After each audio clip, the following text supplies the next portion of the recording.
저희가 3월 달에 들어오면서 나를 변화시킬 수 없는 복음은 더 이상 복음이 아닙니다 라는 그런 제목으로 지금 시리즈 말씀을 계속 전하고 있습니다. 특별히 제가 2주 전부터는 갈라디아서 2장 20절 말씀을 가지고 3번으로 쪼개서 지금 말씀을 전하려고 하고 있습니다. 특별히 오늘은 이제 내가 육체 가운데 사는 것은 나를 사랑하사 나를 위하여 자기 자신을 버리신 하나님의 아들을 믿는 믿음 안에 사는 것이다. 이 부분에 대해서 좀 말씀을 나누려고 합니다. 제가 갈라디아서 말씀을 계속 묵상하고 한 달 동안 그렇게 정말 하나님의 은혜 가운데 정말 풍성한 은혜를 누리며 살았습니다. 그런데 제가 마지막 설교를 준비하려고 하는데 한 예화가 제 마음을 딱 사로잡았습니다.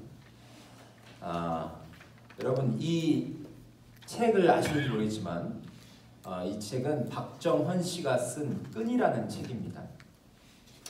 이 책은 2005년 1월에 산악인 박정헌 씨와 후배 최강식 씨가 해발 6,440m 히말라야 촐라체 북벽 등반에 성공하고 하산하던 도중에 조난을 당하고 또 구조되기까지의 과정을 기록한 그런 등반기입니다. 박정헌 씨와 최강식 씨는 산 곳곳에 위험이 많이 있었기 때문에 로프로 서로를 묶고서 그렇게 산을 내려와야만 했습니다. 그런데 후배 최강식 씨가 눈으로 덮여있던 빙벽 사이로 추락을 하게 되죠. 최강식 씨가 외치는 그 함성을 듣고 이 박정헌 씨는 앞에서 먼저 가고 있다 반사적으로 땅에 눕게 됩니다. 그리고 얼음을 찍어서 그 최강식 씨를 몸으로 붙들고 있는 그런 부분들을 이야기합니다. 간신히 멈추긴 했지만 얼마나 끔찍한 순간입니까? 그래서 정신을 차리고 이제 그 로프를 잡아 당기는데 웬일인지 최강식 동생이 올라오지를 않는 겁니다. 아무리 당겨도 이 로프가 움직이지를 않는 것을 느끼게 되죠. 알고 보니까 그 빙벽으로 떨어져서 두 다리가 부러진 것입니다. 그래서 그곳에서 계속 버티고 10분, 20분, 1시간 그러다가 결국 3시간을 그렇게 버티게 되었는데 3시간 뒤에 그 동생이 그 위로 줄을 잡고 손의 힘으로만 올라오는 그런 일을 그는 경험하게 됩니다. 사실 그 1시간, 2시간, 3시간 동안 그 동생을 자기 몸으로 붙들고 있으면서 어떤 생각이 들었겠습니까? 이거는 분명히 큰일 났다. 이거는 만약에 이 시간이 계속 지속이 된다면 우리는 둘 다 여기서 죽게 된다는 것을 그는 생각했을 것입니다. 그래서 사실 그는 그 로프를 끊으려고도 생각을 했다라는 이야기를 나중에 했어요. 그런데 그들을 로프로 하나로 묶었을 때 우리는 한 생명이라는 것을 그는 계속해서 생각했기 때문에 로프를 끊지 않고 결국 그 동생이 올라왔을 때 둘은 같이 산 밑을 내려오게 됩니다. 여러분 한번 생각해 보십시오. 두 다리가 부러졌습니다. 내려올 수가 없는 상황입니다. 그 친구를 데리고 그 산을 그것도 히말라야 그 높은 산을 내려온다는 것이 여러분 쉬웠겠습니까? 장차 5일이나 걸렸다라고 그들은 이야기를 합니다. 간신히 구조돼서 극적으로 생還하였지만 너무 오랜 시간 추위에 노출되어 있었기 때문에 그들은 심한 동상에 걸리게 되었고 그들의 손가락과 발가락의 대부분을 절단해야만 했다라고 이야기를 합니다. 바로 저들인데요. 오른쪽이 바로 박정헌 씨고 왼쪽이 그 다리를 다쳤던 최강식 씨입니다. 그런데 여러분 저는 이들의 모습을 보면서 굉장히 부러운 게 한 가지가 있었습니다. 그것은 뭐냐면 바로 끈으로 서로 연결된 그런 형과 동생, 서로 포기하지 않고 서로 어떠한 상황을 겪든지 거기서 서로를 위해서 끝까지 함께 해줄 수 있는 끈으로 묶여진 그런 형과 동생의 이 사이가 너무 부러웠습니다. 요즘 시대는 더 이러한 우정과 또 관계를 가진 친구들을 보기가 어렵잖아요. 예. 저희가 가정 안에 그런 동역자가 있죠. 원튼 원치 않든 평생 함께 가야 할 그런 남편과 아내가 있습니다. 뭐 그런 분들은 뭐 부러울 게 별로 없으시겠지만 사실 이러한 친구가 있다는 것은 굉장히 부러운 거죠. 저도 사역을 하면서 이러한 동역자, 뭐 꼭 사역자가 아니더라도 이러한 성도님 중에서 저와 정말 평생을 함께하고 복음을 위해서 뛸 수 있는 그런 동역자가 있기를 매일매일 기도하고 있습니다. 생각만 해도 너무 좋습니다. 그런데 우리가 잘 생각해 보면 우리에게도 이러한 끈이 있습니다. 하나님과 우리 사이를 묶어주고 있는 그런 끈이 있음을 우리는 알게 됩니다. 우리가 어떤 상황이 있든지 우리를 절대로 포기하지 않고 우리 때문에 자신의 온몸이 찢겨지는 고통을 당할지라도 우리를 포기하지 않는, 우리의 손을 놓지 않는 그 끈이 있습니다. 또한 자신의 생명을 죽이면서까지 우리에게 새로운 삶을 주시기 위해서 우리에게 손을 내미는 그 끈이 있죠. 누구십니까? 바로 예수님이십니다. 저는 갈라디아서 2장 20절을 묵상하면서 정말 예수 그리스도의 그 놀라운 사랑과 그 은혜가 얼마나 감격스럽고 얼마나 위대한 것인지, 마치 폭포수에서 내려오는 그 물을 막고 있는 사람처럼 그 은혜가 너무 귀하고 아름답다라는 것을 이번 한 달 동안 제가 묵상하게 되었습니다. 마치 최정원 씨의 희생과 헌신으로 최강식 씨가 새로운 인생을 살게 된 것처럼 여러분, 우리의 삶에 예수님 때문에 우리가 이렇게 새로운 삶을 살게 된 겁니다. 이것이 얼마나 아름답고 놀라운 일이겠습니까? 특히 저는 오늘 갈라디아서 2장 20절 마지막 부분을 통해서 주님께서 우리에게 주신 그 은혜, 놀라운 은혜를 좀 나누기 원하는데, 먼저 다시 한번 읽어보도록 하겠습니다. 우리 주황색으로 된 글씨부터 읽겠습니다. 시작. 이제 내가 육체 가운데 사는 것은 나를 사랑하사 나를 위하여 자기 자신을 버리신 하나님의 아들을 믿는 믿음 안에서 사는 것이요. 아멘. 여러분, 바울은 오늘 본문을 통해서 우리에게 중요한 것 세 가지를 이야기합니다. 먼저 첫 번째는 무엇이냐면 바로 변하지 않는 몸입니다. 이제 내가 육체 가운데 사는 것은 이라고 말을 합니다. 바울은 위에서 무엇을 강조했습니까? 바울은 갈라디아서 2장 20절 위에 보면 내가 그리스도와 함께 십자가에 못 박혔고 이제는 내가 사는 것이 아니고 내 안에 그리스도께서 사신다 라는 놀라운 진리를 고백합니다. 그리고 내 안에 여러분 그리스도께서 사신다면 사실 뭔가 놀라운 변화가 내 몸에도 일어나야 될 것 같지만 사실 우리 몸에 뭐 놀라운 변화가 있습니까? 그렇지 않죠. 예수님 믿었다고 해서 우리의 몸에는 큰 변화가 있지는 않습니다. 그런데 여기서 바울은 무엇을 말하려고 했을까요? 예수님을 믿고 그분이 내 안에 계심으로 인해서 우리의 몸이 바뀌지는 않지만 우리가 새로운 피조물이 되었다라는 것을 이야기합니다.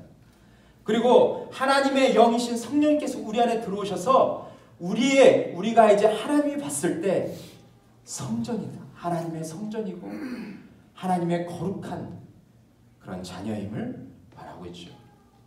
그리고 장차 우리는 어떻게 됩니까? 우리의 몸이 죽어서 이제 우리는 부활의 몸을, 새로운 몸을 입게 됨을 성경은 말하고 있습니다. 그런데 여러분, 이 땅에서 우리가 인간의 몸을 입고 사는 것이 여러분 쉽습니까? 그렇지 않습니다. 고린도서 10장 3절 보시면 우리가 육신으로 행하나 육신에 따라 싸우지 아니하노니 라고 말하고 있습니다. 우리가 구원받았다 할지라도 이 땅에서 육체를 가지고 살아가야 하는 존재임을 말하는 것이죠.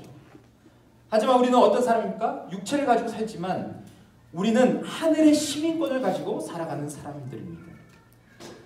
그러니까 하늘의 시민권을 가지고 살아가는 사람들인데 이 땅은 여전히 죄와 사망이 다스리는 나라잖아요. 그러니까 하늘의 시민권을 가지고 살지만 이 땅은 그런 땅이니까 이 땅에서 살아가는 우리는 어떻습니까? 결코 쉽지 않다는 거예요. 이 땅에 살아가는 것이 결코 쉽지 않다는 것을 말해주고 있습니다.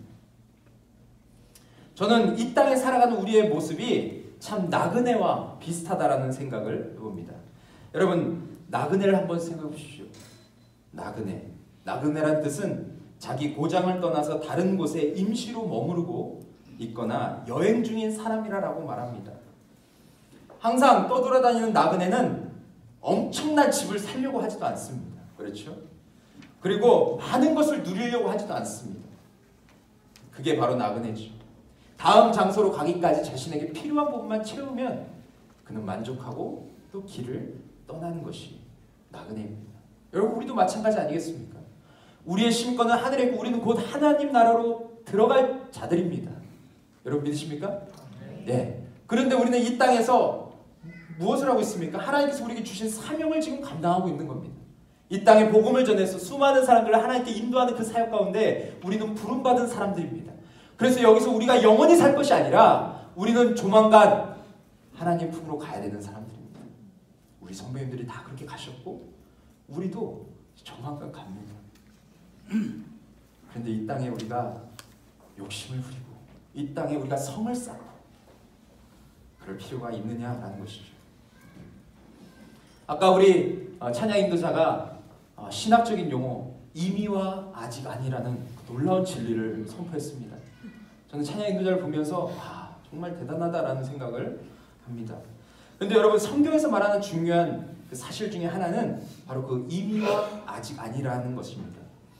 예수님께서 이 땅에 오셔서 무엇을 선포하셨냐면 마가복음 1장 15절 보시면 이르시되 때가 찼고 하나님의 나라가 가까이 왔으니 하나님의 나라가 가까이 왔으니까 이제 죄인들은 어떻게 해야 된다? 회개하고 복음을 믿으라. 회개하고 예수 그리스도를 믿으라라고 주님이 말씀하셨습니다. 예수님은 이 땅에 이미 하나님 나라를 가지고 오셨음을 말씀하고 계시죠. 그래서 우리가 회개하고 예수님을 믿을 때 그 하나님 나라 안에 들어가서 그 나라에서 예수 그리스도의 통치와 다스림을 받으며 살아가는 존재다라고 말씀하십니다. 그런데 중요한 것은 이 땅에 임한 그 하나님의 나라가 완성된 나라냐? 그렇지 않다라는 것이죠. 이 땅에 하나님 나라가 임했지만 하나님의 나라는 완성된 것이 아닙니다. 언제 완성됩니까? 예수님께서 다시 재림하실 때 이 땅에 하나님 나라가 완성됩니다. 여러분, 마찬가지로 이미와 아직 아니, 우리 구원도 마찬가지입니다. 우리 구원도 우리가 이미 받았지만 예수 그리스도를 영접함으로 구원받았지만 이 구원은 완성된 구원이 아니라 주님이 다시 이 땅에 오실 때 우리의 구원은 완성된다라고 성경은 말하고 있습니다. 조직신앙에서도 칭의, 성화, 영화라는 부분이 그 부분을 말하는 것이죠. 그러니까 여러분, 우리가 이 땅에 임한 하나님 나라 안에 살지만 여전히 사단은 이 땅에 존재하기 때문에 죄와 사망의 그 권세가 여전히 존재하기 때문에 이 땅을 살아가는 그리스도인들의 삶이 결코 쉽지 않음을 우리는 짐작할 수 있습니다. 예수님을 믿는다는 이유로 핍박당하고 또 손해를 보며 사는 것이 우리의 인생입니다. 혹시 이곳에서 구원받은 후에 날마다 기쁘고 감사가 날마다 충만하다, 그런 분이 계십니까? 나는 고통도 없고 걱정도 없고 내 삶에는 주님 때문에 기쁨과 감사만 충만하다. 그런 분이 계시다면 좀 저한테 그 비결 좀 얘기해 주셨으면 좋겠습니다. 그런데 우리가 인생 살아가면서 결코 그렇게 기쁘고 감사한 일만 있는 것은 아니죠. 낙심, 재정적인 결핍, 질병, 우리 저 뒤에 강점희 자매도 참 허리가 아프셔서 지금 서서 예배를 드리시는데 제 마음이 너무 아픕니다. 질병, 또 노쇠, 암, 관계적인 갈등, 불임, 죽음, 이런 어려움들이 우리의 삶에 끊이지 않고 계속해서 있음을 말하고 있습니다. 하지만 우리가 육체를 가지고 살아갈 때 반드시 기억해야 할 것은 무엇이냐면 위에서도 언급했지만 우리는 이 땅의 나그네라라는 것입니다. 또한 우리가 곧 들어가야 할 목적지가 있는 자다. 다시 말하면 하나님의 나라, 그 완성된 하나님의 나라에 우리가 들어갈 자들임을 우리는 기억하며 살아갈 때 우리는 이 땅에서도 이미 임한 하나님 나라 안에서 충만한 삶을 살 수 있음을 말하고 있습니다. 윌리엄 P. 팔리 목사는 복음을 살라라는 이 책에서 이렇게 이야기합니다. 그는 우리에게 여러 가지 문제가 밀려올 때 자신에게 귀를 기울이지 말고 부활의 소망을 계속해서 스스로에게 전하고 다른 사람들에게 전하라라고 우리에게 권면하고 있습니다. 그러면서 이렇게 말합니다. 뭐라고 얘기하냐면 우리 다 같이 함께 읽겠습니다. 시작. 죽음은 추하고 불쾌하지만 그리스도의 부활이라는 진리는 아름답고 온전하다. 그것은 죽음의 공포를 약화시킵니다. 죽음에 쏘는 것을 제거한다. 라고 말합니다. 수많은 사람들은 지금도 죽음을 두려워합니다. 죽음을 무서워합니다. 네. 그러나 믿는 사람들은 이 죽음 이후에 있을 것을 소망하며 살아간다는 것을 우리에게 말해주고 있는 것이죠. 요한은 계시록에서 계시록 21장 4절에서 이렇게 이야기합니다. 모든 눈물을 그 눈에서 닦아주시니 다시는 사망이 없고 애통하는 것이나 곡하는 것이나 아픈 것이 다시 있지 아니하리니 처음 것들이 다 지나갔음이로라 라고 말합니다. 모든, 다시는, 다시, 다 이 단어를 사용하면서 이제 우리가 하나님 나라에 들어가면 우리가 지금까지 겪었던 그 모든 것은 이제 완전히 사라지고 완전히 새로운 그런 삶이 우리에게 열릴 것을 요한은 우리에게 말해주고 있습니다. 바울은 우리가 육체의 몸을 가지고 이 땅을 살아가는 것이 결코 쉽지 않지만 우리가 미래에 이루어질 일들을 기억한다면 지금 우리는 하나님 나라 백성답게 살 수 있음을 우리에게 권면하고 있습니다. 두 번째는 바울은 또한 우리에게 무엇을 말하고 있습니까? 하나님의 아들을 믿음, 이 부분을 우리에게 강조하고 있습니다. 성경에 보시면 나를 위하여 자기 자신을 버리신 하나님의 아들을 믿는 믿음 안에서 사는 것이다 라고 말합니다. 그러니까 여기서 바울이 말하려고 하는 것은 우리가 예수 그리스도로 인해서 새로운 삶을 살게 되었음을 말하잖아요. 그렇죠? 근데 그 새로운 삶은 무엇입니까? 그것은 우리의 삶에 근본적으로 하나님을 위해서 일하는 것보다, 잘 들으셔야 됩니다. 근본적으로 하나님을 위해서 일하는 것보다 하나님의 아들을 믿는 것이 우리 믿는 자들의 특징을 말하고 있습니다. 그것이 더 중요하다는 것입니다. 제 말을 오해하지 마십시오. 하나님을 위해서 우리가 헌신하고 희생하고 교회를 세워서 열심히 일하는 것 중요합니다. 이것은 우리가 잘 감당해야 될 일이죠. 하지만 우리에게 주님께서 주신 놀라운 축복 중에 하나는 무엇이냐면 우리가 하나님의 아들을 믿는 믿음을 가졌다는 것. 이것이 더 놀랍고 위대한 사건이다라는 것입니다. 여기서 말하는 포인트는 그리스도에게 가장 중요한 것은 행위보다, 다시 말하면 갈라디아 교회의 문제는 율법 때문에 문제가 지금 생겼습니다. 그렇죠? 율법을 지켜야 구원에 구원받고 더 성장할 것이라고 그렇게 이야기를 했잖아요. 그래서 지금 바울이 갈라디아서 2장 20절 통해서 그게 아니다라는 것을 말합니다. 그런데 여기에서 중요한 것은 뭐냐면 행위보다 율법보다 믿음이 더 중요함을 말하는 것입니다.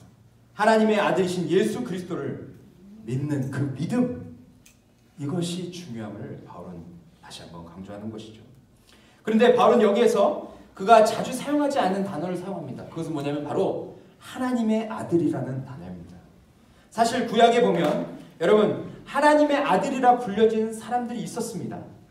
먼저는 어떤 사람입니까? 이스라엘 백성들에게 하나님은 하나님의 아들이라고 말씀하셨습니다. 출애굽기 4장 22절 우리 같이 한번 읽겠습니다. 시작. 너는 바로에게 이르기를 여호와의 말씀에 이스라엘은 내 아들 내 장자라고 말씀하십니다. 그렇죠? 예. 이스라엘은 내 아들 내 장자다라고 하나님이 말씀하셨습니다. 또한 우리 사무엘하 7장 14절에 보시면 다윗의 후손들을 가리켜 왕들을 가리켜서 내 아들들이라 이렇게 이야기를 합니다. 우리 같이 한번 읽겠습니다. 시작. 나는 그에게 아버지가 되고 그는 내게 아들이 되리니 그가 만일 그 죄를 범하면 내가 사람의 죄와 인생의 채찍으로 징계해야 되리라. 예, 이 부분은 여러분 사무엘하 7장에 보시면 그 위에 하나님께서 다윗과 언약을 체결하십니다. 그렇죠. 그래서 다윗의 후손을 통해서 영원한 왕위를 경고하게 하시겠다라고 말씀을 하십니다. 약속하십니다. 그런데 지금 그 다윗의 후대에 있는 그 왕들을 하나님이 뭐라고 하시겠다고 했냐면 내 아들, 이렇게 말씀하시는 것을 우리가 볼 수 있습니다. 하나님의 아들이라고 일컬음을 받았던 사람들, 이스라엘 백성들과 다윗의 그 후손들, 그들은 어땠습니까? 그들을 하나님의 아들이라고 그 놀라운 칭호를 얻게 하셨습니다. 근데 여러분, 그들의 삶은 어땠습니까? 그들은 실패하고 넘어지고 하나님을 원망하고 죄를 짓고 우상 숭배하고 그러한 삶을 살았음을 우리는 알 수 있습니다. 그런데 여러분, 오늘 본문에 나오는 하나님의 아들 예수 그리스도, 그분은 어떤 분이셨습니까? 그분은 하나님의 모든 말씀을 다 이루시기 위해서 하나님의 말씀에 철저히 순종하고 복종했던 분임을 알 수 있습니다. 하나님이 말씀하신 모든 것을 다 이루시기 위해 자신의 몸까지, 자신의 생명까지 기꺼이 바쳤던 분이 바로 하나님의 아들 예수 그리스도이심을 말하는 것이죠. 또한 그분은 하나님에게 있어서 가장 귀한 외아들, 독생자이시며 또한 유일무이한 존재임을 말하고 있습니다. 그러니까 여러분, 오늘 바울은 하나님의 아들을 믿는 믿음 안에 사는 것이라고 말할 때 그 하나님의 아들을 썼을 때 크게 두 가지를 그 단어에 내포하고 있는데, 포함시키고 있는데, 첫째는 무엇이냐면 예수님의 선제성입니다. 예수님은 이미 태초 전부터 계신 분이심을 말하는 것이죠. 요한복음 17장 5절에 보시면 이렇게 되어 있습니다. 제가 한번 읽겠습니다. 아버지여, 창세전에 내가 아버지와 함께 가졌던 영화로서 지금도 아버지와 함께 나를 영화롭게 하옵소서라고 예수님 말씀하십니다. 창세전에 내가 아버지와 함께 가졌던 영화로서, 예수님은 창세전부터 하나님과 함께 하셨던 분이심을 지금 말하고 있습니다. 우리는 상상도 할 수 없지만 예수님은 그런 분이셨죠. 두 번째는 독특한 관계임을 말하고 있습니다. 예수님은 하나님과 독특한 관계를 맺고 계신 분이심을 말합니다. 하나님의 아들이면서 또 하나님과 동등한 분이시다 라는 것을 바울은 알고 있었습니다. 그래서 여러분, 우리가 이 하나님의 아들을 믿는 믿음이 어떤 것인지를 알 때, 그 하나님의 아들이 어떤 분이신지를 알 때 우리의 믿음이 얼마나 놀랍고 값진 것인지를 알 수밖에 없다는 것이죠. 바울은 우리에게 하나님의 아들 예수 그리스도를 믿는 그 믿음으로 우리가 끝까지 살기를 원하고 있습니다. 마지막 세 번째는 사랑이 동력이다라는 것이죠. 여러분, 우리는 믿음의 행진을 계속해서 해야 되는 사람들입니다. 그렇죠. 이 세상의 가치와 유혹과 그 모든 것으로부터 벗어나서 하늘로부터 부어지는 은혜를 누리며 살아가는 것이 바로 그리스도인들입니다. 그런데 위에서 나눴지만 육체를 가지고 살아가는 것이 결코 쉽지 않죠. 그럼에도 불구하고 여러분, 우리가 이 믿음의 경주를 끝까지 잘 감당할 수 있는 그 이유가 무엇입니까? 그것은 바로 하나님의 놀라운 사랑 때문에 그렇습니다. 하나님의 사랑이 동력이 될 때 우리는 이 믿음의 길, 이 믿음의 경주를 끝까지 감당할 수 있음을 말하고 있습니다. 여러분, 한번 생각해 보십시오. 우리가 어떻게 예수님을 믿었습니까? 교회가 좋아서 혹시 예수님을 믿으셨습니까? 아니면 사람들이 좋아서? 아니면 교회 밥이 맛있어서 여러분 예수님을 믿으셨습니까? 아니면 나의 외로움을 해결해 줄 수 있었기 때문에 내가 예수님을 믿었나요? 네, 아니죠. 우리가 교회에 나오게 된 동기는 다 다릅니다. 각자 다 다르지만 우리가 예수님을 믿게 된 것은 그분의 형언할 수 없는 그 놀라운 사랑 때문에 우리가 예수님을 믿게 된 것입니다. 이 세상에서 볼 수 없고 비교할 수 없는 그 놀라운 사랑을 우리가 깨달았기 때문에 그 예수님 앞에 우리가 굴복하고 그분을 나의 삶의 왕과 구주로 우리가 받아들인 것이죠. 바울은 오늘 이 부분을 강조하고 있습니다. 그런데 오늘 표현해 보시면 굉장히 개인적이고 개인주의적인 표현을 바울은 사용하고 있습니다. 어떤 표현입니까? 나를 사랑하사 나를 위하여 자기 자신을 버리신. 여러분, 이 말을 들으면 예수님이 바울만을 위해서 그렇게 십자가를 지신 것처럼 우리는 느낄 수 있습니다. 하지만 여러분, 바울은 여기서 무엇을 말하려고 했을까요? 물론 바울은 알고 있었습니다. 십자가는 모든 사람을 구원하기 위한 하나님의 사랑임을 알고 있었습니다. 하지만 바울은 여기서 말하려고 했던 것은 이 사랑이 내게, 저 옆집 아저씨, 옆집 아줌마가 아니라 내게 부어졌음을 우리가 기억할 때 우리는 믿음의 길을 걸어갈 수 있음을 말하려고 했던 것입니다. 하나님의 사랑을 기억지 않고는 어느 누구도 믿음의 삶을 살아갈 수 없습니다. 하나님의 사랑을 기억지 않고 하나님의 그 풍성한 은혜를 누리지 않고 십자가의 길을 걸어갈 수 없습니다. 세상 사람들이 우리를 조롱하고 돌을 던지고 우리를 핍박하고 우리를 잡아 죽이려고 할 때, 그럼에도 불구하고 그것을 뚫고 나갈 수 있는 것은 하나님의 그 놀라운 사랑, 그 사랑이 우리를 뒤덮을 때 우리는 그 길을 걸어갈 수 있는 것이죠. 여러분, 에베소서 5장 2절 보시면 이런 말씀이 있습니다. 우리 같이 한번 읽겠습니다. 시작. 너희를 사랑하시는 것 같이 너희도 사랑 가운데서 살아라. 그는 우리를 위하여 자신을 버리사 향기로운 제물과 희생제물로 하나님께 드리셨느니라. 아멘. 여기서 이 무엇을 말하고 있습니까? 우리가 사랑 가운데서 행하라, 사랑을 행하라라고 말합니다. 다시 말하면 믿음으로 세상 가운데서 빛과 소금으로 살아라 라는 것이죠. 그런데 우리가 그렇게 살아갈 수 있는 그 동력은 무엇입니까? 우리를 위하여 자신을 버리사 향기로운 제물과 희생 제물로 하나님께 드리셨느니라. 예수님께서 우리를 대신해서 죽으신 그 십자가의 사랑이 우리로 하여금 그 사랑을 실천하게 하고 우리로 하여금 믿음의 삶을 살아가게끔 인도한다는 것을 지금 말하고 있는 것이 아니겠습니까? 바울은 믿음의 삶에 있어서 그 힘은 그리스도의 사랑에서 나온다는 것을 강조하고 있습니다. 리처드 원브란트라는 분이 계십니다. 순교자의 소리를 설립한 분이시고, 저희 저번 주 월요일 날 임건우 형제와 제가 순교자의 소리를 방문해서 이분의 생애를 다뤘던 그 영화를 같이 보고 왔습니다. 그 영화의 내용을 잠시 말씀드리자면 1944년 8월 23일부터 시작해서 러시아군 100만 명이 루마니아에 들어왔습니다. 그 후에 바로 공산주의자들이 권력을 잡으면서 이때부터 그리스도인들을 핍박하기 시작했습니다. 원브란트 목사님도 그래서 공산주의에 저항을 하려다가 그들에게 끌려가서 14년 동안 독방에서 살게 된 그런 이야기를 그 영화를 통해서 말해주고 있습니다. 그 14년 동안 한 번도 빛과 달과 별을 보지 못하고 지하 9층에서 모진 고문과 폭행을 벗삼으며 그렇게 살았습니다. 감옥 생활 중에 가장 힘들었던 것은 무엇이냐면 자기 앞에서 고문당하는 사람들의 그 비명소리를 듣는데 곧 자신도 그 고문을 당해야 될 때 그것을 기다리는 그 순간이 너무나도 괴로웠음을 말하고 있습니다.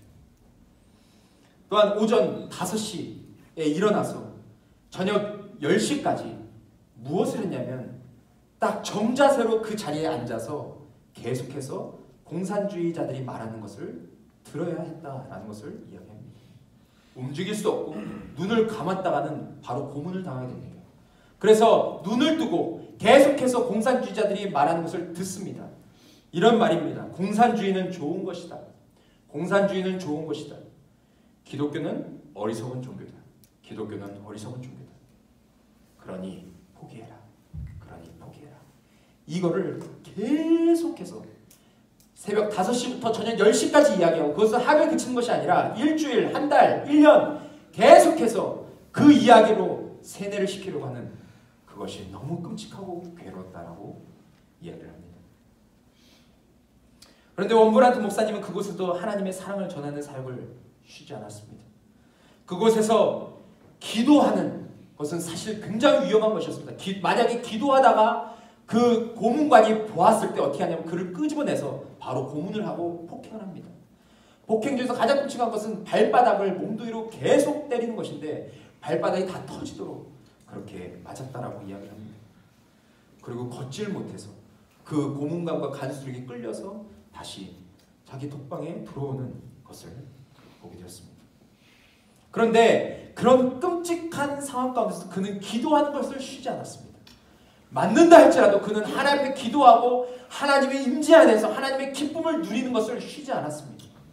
그래서 어느 날은 간수가 와서 그가 기도하고 있는 것을 보고 또 고문하려고 하다가 왜 도대체 그렇게 하냐라고 말했을 때 그가 나는 지금 당신을 위해서 기도했습니다 라고 그 이야기를 듣고 그 간수의 눈빛이 바뀌게 되는 것을 보게 되죠. 그는 엄청난 고문과 매질을 당했지만 그때마다 그가 생각했던 것은 내가 사랑하는 주님도 나를 위해서 이런 고문과 이런 끔찍한 고통을 당하셨는데 그 주님과 내가 함께 고통당할 수 있어서 기쁘다라는 고백을 하게 됩니다. 그리고 그는 감옥에 있던 무신론자들이 수많은 무신론자들이 있었는데 그들에게 계속해서 복음을 전했고 수많은 사람들이 그곳에서 죽고 병들고 그곳에서 참으로 고통스러운 순간을 보냈지만 그곳에 있는 수많은 사람들이 예수님을 구주로 영접하고 그것도 기쁨을 되찾은 것을 그는 간증하게 됩니다. 그렇게 그는 감옥에서 죽을 수밖에 없었지만 공산 정권이 무너지면서 그는 석방이라는 놀라운 기회를 얻게 됩니다. 그리고 집에 오게 됐는데 그 집에 올 때 자신의 얼굴을 보니까 너무나도 늙은 거예요. 그 고문과 수많은 그 고통 속에서 그의 얼굴이 너무나 늙은 겁니다. 그래서 집에 가기를 주저했다가 용기를 내서 집에 갔는데 어느새 어렸던 아들은 너무 큰 청년이 되어 있고 뒤에 있는 아내는 그 남편을 보면서 계속해서 눈물을 흘리는 것을 그는 보게 됩니다. 그리고 나중에 아들과 함께 대화를 나눴는데 그 대화를 나눴던 것이 제게 너무나도 감동이 되었습니다. 아들이 아빠한테 물어봅니다. 감옥에 있을 때 어땠냐라고 물어봤을 때 아빠는 감옥에 있을 때 내가 새롭게 깨달은 것이 있다. 총 4가지인데 첫째는 예수님이 나의 구주라는 것을 더욱 확신하게 됐다라고 이야기합니다. 그분이 정말 내 삶의 구원자시고 그분만이 나의 삶의 참 소망이요 이유가 되심을 더 확실하게 깨닫게 되었다는 것을 이야기합니다. 둘째는 하나님은 살아계신 분이시다라는 것을 이야기해 줍니다. 하나님은 내가 그 지하 9층 그 감옥에 독방에 혼자 있을 때에도 하나님은 나와 함께 하셔서 내가 그 절망적인 상황 가운데서 찬양을 부르게 하고 내 마음에 정말 충만한 은혜가 임할 수 있도록 하나님 늘 나와 함께 하셨음을 아들에게 말해 주었습니다. 셋째는 죽음 후에 영원한 삶이 있다는 것을 말했습니다. 내가 그곳에 있어 보니까 수많은 사람들이 죽어가는데 그들이 결국 예수님을 믿고 대부분의 사람들이 예수님을 믿고 죽는 모습을 보면서 아, 영원한 삶은 있구나 라는 것을 더 확신하게 되었다라고 말합니다.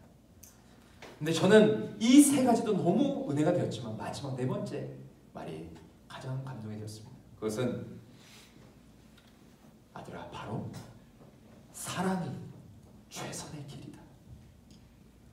사랑이 최선의 길이다 라는 것을 말했습니다. 자신을 고문하고 자신을 죽이려고 하고 자신이 믿는 하나님에 대해서 끝까지 그 하나님에 대해서 조롱하고 했던 그 사람들에게 그가 끝까지 사랑으로 최선을 다했을 때 그 안에 놀라운 변화들이 있게 되는 것을 보면서 그리스도인에게 있어서 사랑이 최선의 길이다. 이 말이 제게 큰 감동이 되었습니다. 여러분 원브란트 목사님이 14년 동안 1년도 아니라 14년 동안 그 끔찍한 상황 가운데서 핍박당하면서도 그가 끝까지 하나님의 사랑을 거기에 있는 수많은 사람들에게 전할 수 있었던 이유가 무엇이겠습니까? 그것은 그가 말로 형언할 수 없는 그 하나님의 사랑을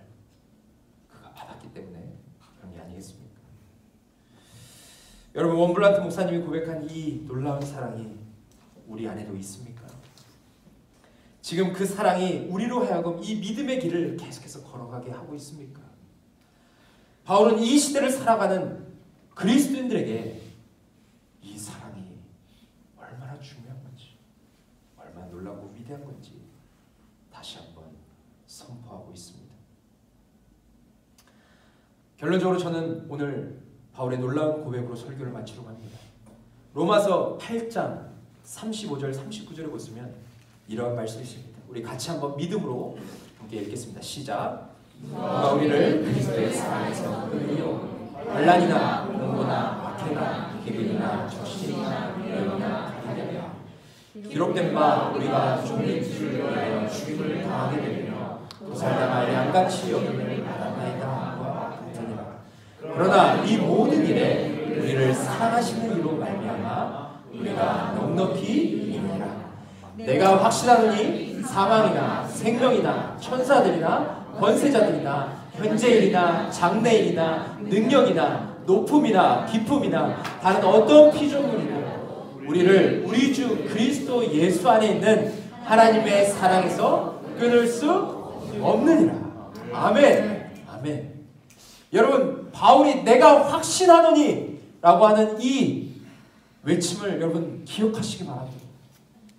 나는 확신할 수 있다. 그 어떤 것이 내 목숨을 위협하고 내가 나를 죽인다 할지라도 그 어느 누구도 하나님의 사랑에서 나를 끊을 자가 없다. 하나님께서 우리를 포기하시거나 내치지 않기 위하여 하나님은 예수 그리스도라는 끈으로 우리를 묶으셨습니다. 그리고 그 사랑에서 우리를 끊을 자가 아무도 없다는 것을 확증해 주셨죠. 여러분, 다시 한번 여러분에게 질문 드리겠습니다. 여러분은 이 강력한 끈으로 하나님과 연결되어 계십니까? 저는 오늘 우리가 이 끈 대신 예수님을 기억했으면 좋겠습니다. 나를 대신하여서 십자가에 죽으시고 이제는 내가 아니라 내 안에 그리스도가 사시는 이 놀라운 비밀, 이 비밀을 우리가 깨닫고 주님 앞에 반응하며 나아갈 수 있었으면 좋겠습니다. 또한 바울과 원블란트 목사님이 깨달은 것처럼 예수 그리스도의 그 사랑의 깊이와 높이와 넓이를 우리가 깨달아서 그 사랑으로 우리에게 주어진 이 믿음의 길을 끝까지 완주해가는 여러분과 제가 되기를 소망합니다.